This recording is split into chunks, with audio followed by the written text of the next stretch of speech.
Hello, this week's Torah portion is a double one. It's Vayakhel Pekudei, and it's actually the final chapters of the book of Exodus. I would like to focus actually on the final verses in the book of Exodus. Here we learn that the work of building the tabernacle has been completed. Moses now has erected it. All the vessels are finished and in the tabernacle.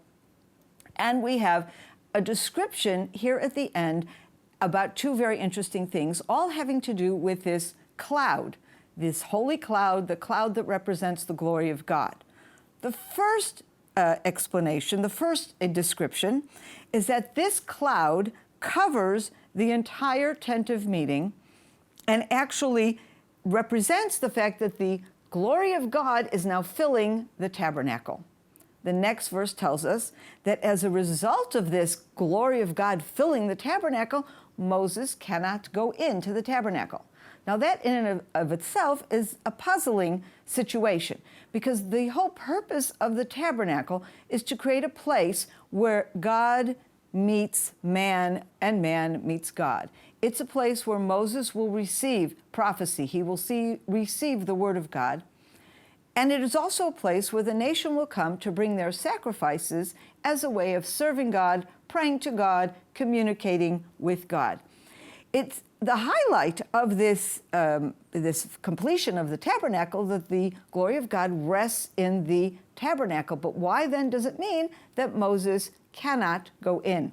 So that's one question. I'll put that aside for a moment. The next issue is something far more technical. We learn here a rule. The rule is that when the cloud is rising from above the tabernacle, then the nation of Israel will travel. When the cloud comes to rest on the tabernacle, that is a sign for the nation of Israel that they will camp, that they will stop. Now, keep in mind that at this point in time, the expectation is that the nation will be traveling and they will make it to Israel in a very short time. It is only later on in the book of Numbers when they sin with the sin of the spies that is all called, put to a halt, and they have to wait another 38 years. But at this point, we have the 10 Commandments already, we have the tabernacle, the expectation is they're going to get moving. And so this rule about how they travel is very, very relevant.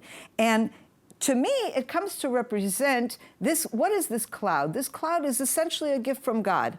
If we remember our discussion from last week when we talked about the sin of the golden calf, we saw that the nation of Israel was seeking a way to have some kind of sign, something tangible, something they could see or feel that would tell them where God's presence was and what he was trying to communicate to them. Almost as if in answer to that, God sends them this cloud and says, okay, this is how you're going to know where I am and what I'm trying to say. Why is it that Moses cannot enter? Well, it's only a temporary thing. He has a sense that he cannot enter because God's glory is covered in this area. But in the very next verse, at the beginning of Leviticus, God calls to Moses and says, come in. Indeed, the tabernacle will be a place of meeting between man and God. These are a few words of Bible from the heart of biblical Israel.